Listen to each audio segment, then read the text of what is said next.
Who would have thought Italian Prime Minister Giorgia Meloni has gone from being seen as a true radical due to her immigration policy to having her policies copied all across Europe? And no, I'm not exaggerating. The European Union has just approved an immigration reform that promises to be a game changer. What are the main changes? Well, there are many, which we'll look at in this video. And among them is the creation of detention centres for foreigners outside the European Union. EU negotiators agree on new migrant return law. Change would allow countries to send people who've been ordered to leave EU territory to return hubs outside the bloc. The idea is to ensure that the deportation of foreigners who entered Europe illegally or who commit crimes are carried out. And here's a little spoiler. That isn't happening right now. Now, to understand this radical shift in Brussels' position, we have to go back to the source of all this: Italy. In November 2023, Giorgia Meloni announced a plan that had half of Europe up in arms. Instead of leaving immigrants who arrive illegally in Italy, they would be taken to centres built in another country. In this case, it turned out to be Albania, a country that does not belong to the European Union. While there, their applications would be processed, and if they were not entitled to stay, they would be repatriated directly. Well, you can't imagine the uproar this caused. The migration agreement between Italy and Albania falls outside EU law, according to Commissioner Ylva Johansson. The European Union came out in force to criticise the idea for going against its own legislation, and many even called it inhumane. In short, they tore Meloni to shreds. Nevertheless, now the European Union has approved the toughest migration regulation in its history, which includes exactly that: how things change. Now, the question is, why? Why has the European Union, which for years argued for the exact opposite, made such a drastic U-turn at this time? Well, here's a fact you probably don't know that explains almost everything. It turns out, when a European country orders an illegal immigrant to leave, you'd normally think that person has to go, right? Well, no. According to official figures from the European Union, out of every 10 people who receive a deportation order, only 3 actually leave. I'll repeat this because it's quite striking. 7 out of 10 people whom European countries order to leave their territory stay, and many of them for years, sometimes even forever. What's more, in many cases they end up receiving benefits, turn to the black market, and in the worst cases, some end up committing crimes. And here's the thing, even when the expulsion order is due to a criminal offence, in many cases it isn't enforced either. In other words, Europe has a system that issues a lot of orders, but when it comes to the crunch, it enforces very few. It's a system that's basically broken, and this is the real reason behind this whole shift. The European Union has looked at its own figures, seen the disaster, and in an attempt to fix it, has decided to copy what it criticised for years. The question is, will it work? Well, that's exactly what we're going to get to next, because this idea of centres outside Europe has been tried before. Italy has tried it, and so has the United Kingdom, and the result? Well, I'll give you a heads up. It's not exactly what they expected. Of course, this European reform also includes some interesting new features to fix the general mess. So in this video, we're going to tell you 3 key pieces of information you need to know. First, what exactly has been approved in the European Union. Second, why Brussels has finally gotten off its butt. And third, whether this can really work, or if it might end up being a fiasco. Well, keep your eyes peeled because there are twists and turns ahead. Let's go. But first, if you're interested in the world of investing, if you want to learn how to manage your savings, protect yourself against inflation, and figure out how to make money beyond your day job, I've got some news for you. At Visual Factory, we've created the Visual Factory Club, a newsletter where every week we send out free content focused on essential financial education, the ABC of what everyone should know to understand the stock market, financial markets in general, investment platforms, how to assess investment opportunities, and which markets may have more or less potential. Because of course, if you want to invest your money so you're not at the mercy of your country's economic instability, you at least need to understand the basics of the financial world. In the Visual Factory Club, you'll learn all of this completely free of charge. Through the link below and this QR code, you can sign up for the club and start receiving the upcoming editions. What's more, when you sign up, you'll receive a dossier where I explain in a clear and simple way the most essential investment concepts, what multiples or the PE ratio are, what indices are, ETFs, derivatives, funds, EPS, you get the idea. After that, every week, you'll receive additional materials and market analysis to help you stay informed about what's going on. And by the way, the sooner you sign up, the better, since we send each episode of the series by email, and every edition is unique. If you're not subscribed, you might miss some of them, and you won't be able to access them later. But with that said, let's get into the video. game over. Okay, the first thing you need to know is exactly what the European Union has approved, because it's a lot bigger deal than it seems. We're talking about the so-called return regulation. And to give you an idea, European bureaucrats themselves have called it the toughest shift in migration policy in many decades. It's a change that all but one country has supported, and that lone dissenter, by the way, was Spain. But anyway, the best way to understand it is this. Europe has just removed 3 locks that it had placed on itself. The first, well, the most significant one, the territorial one.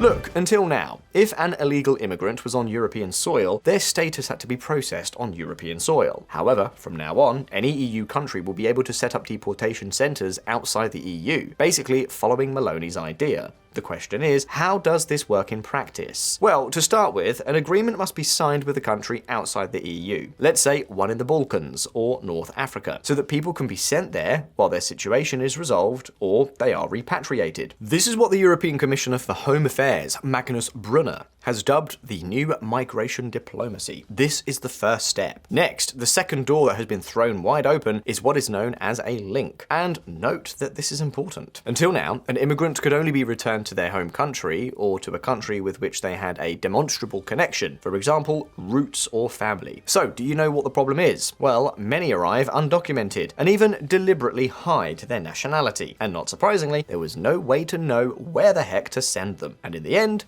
they just ended up staying. Well, that's changing now. Now, if the information can't be obtained because the person in question won't provide it, that person can be sent to any country with which there's an agreement, whether or not that person has a connection to it. And the third hurdle is that of time and judicial resources. You see, until now, an immigrant with a deportation order could file an appeal, and that simple appeal automatically halted the deportation. For how long? Well, sometimes months, and sometimes even years. In fact, this was one of the main ways to stay. You file an appeal, you buy time, and in the meantime, you stay living in the EU. Well, that automatic hold has now ended. Now, a judge will decide on a case-by-case basis whether or not to halt the deportation.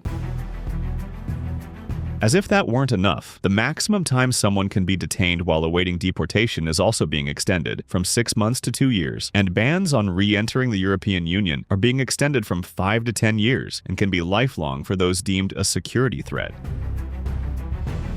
In other words, Europe has decided to get serious with a much tougher policy, at least on paper. And now, here comes the million-dollar question. Why now? Well, basically because the numbers don't add up. And they don't add up in a scandalous way. Remember what I was saying a moment ago? Only 29% of foreigners with deportation orders actually leave the territory of the Union, less than 1 in 3. And this isn't just a one-off bad figure. This rate has hovered between 20 and 30% for years without any change. Now, not everyone plays by the same rules. For example, in 2025, Germany enforced around 65% of its deportation orders. And do you know how many Spain enforced? 11%.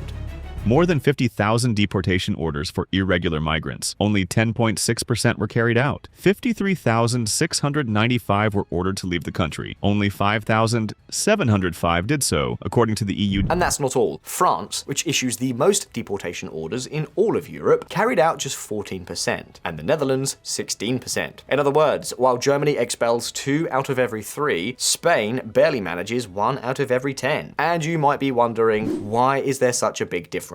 Well, because deportation isn't just a matter of will. It also requires funding, resources, and above all, formal agreements.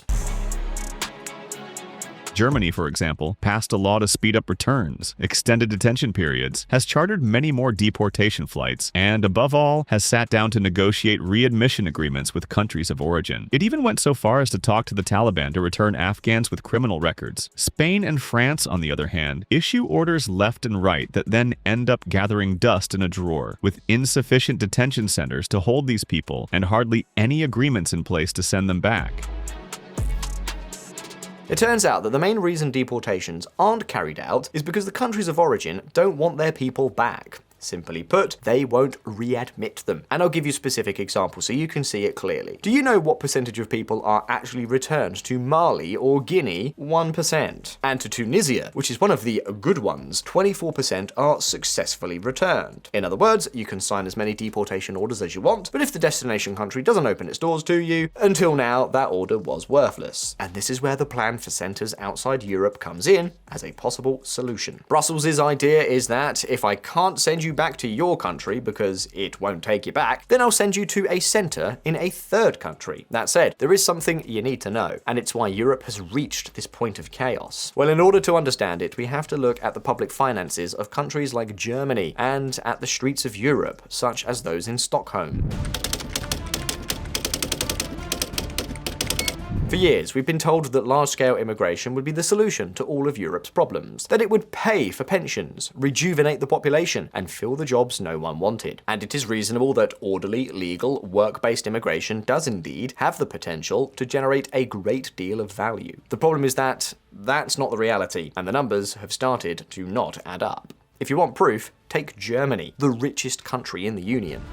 German welfare state can no longer be financed. Boom! Something that many Germans have never imagined hearing from their chancellor. Merz has bluntly stated, the welfare state is no longer sustainable. And that's not all. This statement was accompanied by an announcement of major cuts to the system. To start with, the German government has begun cutting aid to immigrants. In Germany, anyone without means, whether German or a foreigner with legal residency, is entitled to a basic social benefit of about 560 euros per month, plus rent and heating paid separately. The problem is that this aid also ended up reaching, one way or another, a lot of recent arrivals who have paid little or no social security contributions and who in some cases weren't even working. That is why the government has made cuts. It has reduced the amount for asylum seekers to about 441 euros and cut off their access to higher benefits, a cut that would have been unthinkable just a few years ago. And here lies the crux of the matter, and it's something we've been talking about here on VisualPolitik for some time. The underlying problem isn't taking in people. The problem is taking in a lot of people and failing to integrate hardly any of them. Because when you have hundreds of thousands of people who aren't working, and who in many cases don't want to work because benefits allow them not to, or because their culture prevents them from entering the labour market, that system is unsustainable. And here's a fact that few people talk about. There are specific groups of immigrants where employment rates are simply laughable. Muslim women, for example, have rock-bottom employment rates across much of Europe. Sticking with Germany, only 41% of Muslim women there work, compared to 68% of women of German origin. That's a 27-point difference, which is huge. And it's not because they can't, but because in these families, working isn't even considered an option. To make matters worse, the employment rate for Muslim men is also well below that of Germans, 16 points lower. So clearly, if we multiply this by hundreds of thousands, millions of people, it's a bill that European taxpayers end up footing in the form of welfare, basic income, public housing, or even birth incentives. But money, while important, isn't even the most alarming thing. The most alarming thing is what's happening on some European streets. And for this, there's no better country to look at than Sweden, the star pupil, albeit for the wrong reasons when it comes to immigration. Take a look at this news story. Sweden prepares prisons for 13-year-old gang killers. Some of you might say, what does this have to do with the topic we're discussing? Well, more than you might think. Until a few years ago, Sweden was a safe and almost model country. However, it's now preparing to put 13-year-old children in jail. Yes, 13-year-old children. The fact is, Sweden has such a massive problem with criminal gangs of foreign origin that it has had to refurbish entire prisons to lock up murderers under the age of 15, who would have been sent to social services in the past. And this is where we get to what connects all of this to what we're telling you. Because according to police studies, around 76% of criminal gang members in Sweden are first or second generation immigrants. That is, people who were born or raised in Sweden but have never truly integrated. The result is that today, a country of barely 10 million people has the highest rate of gun violence in the entire European Union. And at this point, we have to go back to what we mentioned at the beginning, because what happens when a country isn't able to deport those who commit crimes? Well, They stay, and will most likely commit crimes again, and that's how the problem feeds back onto itself. I mean, it's a no-brainer. The urgency, therefore, is tremendous. We're talking about welfare states that are bleeding dry and can no longer cope, neighborhoods turned into lawless zones, and a system incapable of deporting those who should leave. That's why Europe has decided to act and follow Italy and the United Kingdom's lead. But of course, this is where things get really interesting, because how have the experiments turned out in the two countries that began implementing these changes? Well, maybe not the way many of you are thinking.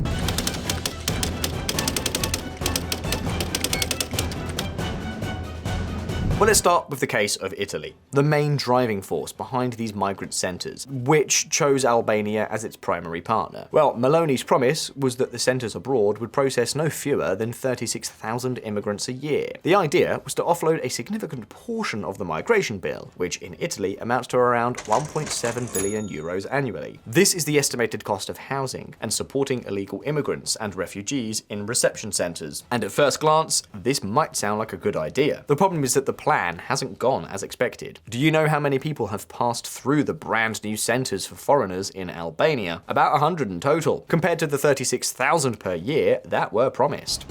Over 114,000 euros a day for nearly empty asylum centers. The cracks in the Albanian model the EU is watching. The centres have been practically empty almost the entire time. And you might be wondering, why? Well, the reason is that as soon as the first migrants were sent there, Italian courts ordered them to be brought back to Italy, citing European legislation. In fact, the first 66 sent to Albania had to return within a few days. I mean, it was a massive fiasco. But the best part, or the worst, depending on how you look at it, is the cost. Because keeping those centres nearly empty hasn't exactly been cheap. Maintaining the operation cost as much as 114,000 euros a day to hold 20 people. This has been the result of the first experiment so far. But if you think Italy takes the cake, wait until you see what's happening here in the United Kingdom. London signed an agreement with Rwanda to send those who arrived by boat across the English Channel. The idea was to use it as a deterrent. Something like, if you come here illegally, you'll end up in Rwanda. On paper, it could work. But once again, reality has been a bit different. The British Supreme Court ruled the plan illegal because it considered Rwanda not to be a safe country. But when the Labour government came into power, it scrapped the plan outright, calling it an expensive gimmick, after the government had already spent some £700 million on it. And do you know how many people they actually managed to send to Rwanda? 4. Yes, 4 people, and they were volunteers, to boot. Tories spent £700 million on Rwanda scheme. Cooper says the scheme was stalled by legal challenges, and only 4 people had been removed to the country voluntarily. £700 million and 4 voluntary deportees, because not a single person has been forcibly deported. So do the maths yourself. At the rate things were going, the British Audit Office estimated that each deportation could cost up to £1.8 million per person. And the Home Secretary herself called it the most scandalous waste of taxpayer money she had ever seen. So clearly at this point, the question is obvious. If it didn't work out for Italy and the UK, why on earth does the European Union want to copy it? Well, pay attention, because here lies the key to this whole story and what we really need to understand. Some argue that the failure in Italy and the UK wasn't due to the idea itself, but to how it was implemented, and they are partly right. What I'm about to tell you now is exactly what Europe needs to learn if it wants this to work this time. Start with lesson 1. The problem has never been the cost itself, but the cost relative to the result. I mean, spending 700 million to deport 4 people is indefensible. But a centre that processes thousands of people quickly would completely change the outcome. Italy set up centres with about 1,000 spots in a country that receives tens of thousands of arrivals, so the numbers just didn't add up. Well, that's a start. Lesson number 2 is that the real bottleneck isn't the centres, but the agreements with the countries of origin. What good is it to build centres if Mali and Guinea only readmit 1% of their people? Well, I'll tell ya, it's useless. That's why what really matters is that this migration diplomacy the European Commissioner was talking about actually exists and is taken seriously. Because without readmission agreements, a return centre is nothing more than a temporary bandage for people who, sooner or later, might end up returning to Europe after spending a fortune along the way. And finally, lesson number 3, the real mother of all the battles to come, which is the legal wall. In a way, if the Italian plan hasn't gone as Maloney expected, it's because the Italian courts were blocking deportations based on the European legislation that had been in force until now. And in the United Kingdom, although it's no longer part of the EU, something similar happened with its Supreme Court. That's why the new European regulation could change things significantly, because it provides a legal framework, one that didn't exist before, for all these plans, greatly reducing the risk that courts will overturn deportations. And that is precisely where the next big battle will be fought, because, make no mistake, many will fight to prevent this regulation from being implemented. And if the system runs into trouble with the courts again, we'll be back to square one, but this time spending the money of 27 countries at once, or however many want to build these centres. And this is precisely the big unknown we're left with for now. Well, in the end, everything we've told you boils down to one thing: finally closing the enormous gap between what Europe orders and what it's actually capable of doing. It has now been decided to take the problem of non-compliance with deportation orders seriously, although the million-dollar question remains whether they will be able to carry it out this time. That is, whether they'll secure agreements with the countries of origin, whether the courts will fall in line, and whether it will be implemented on a large enough scale to actually work. If they do it right, it could be the beginning of the end for a system that simply doesn't work, and for deportation orders that mostly fall on deaf ears. Now then, what do you think? Are we facing a real change of course, or just another kind of placebo so politicians can say they're doing something? Do you think that this time Europe will actually be able to enforce its own rules and carry out what it orders? Well, leave your thoughts below in the comments, because we love reading them. And if you want to understand what's really happening in the markets and learn how to manage your money with more confidence, join the Visual Factory Club. It's completely free and the link's in the description. If you like the video, don't forget to hit the like button and subscribe to VisualPolitik if you haven't already. It's free and it helps us out a lot. As always, thank you so very much for being there. All the best. I'll see you next time.